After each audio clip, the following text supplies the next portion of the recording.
ایسے جملے نہیں بولنے چاہیے۔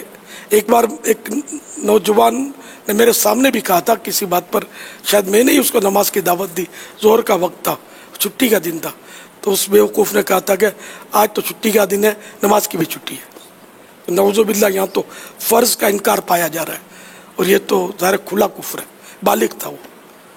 تو اس طرح لوگ مذاق مسخری میں ایسی باتیں کر دیتے ہیں، لیکن اسلام کے کسی بھی اصول کا، کسی بھی فرض کا، کسی بھی سنت کا، کسی بھی شرعی مسئلے کا مذاق اڑانے کی ہرگز اجازت نہیں ہے، کہ شریعت کا مذاق اڑانا یہ بھی کفر ہے، اسلام کا مذاق اڑانا یہ بھی کفر ہے۔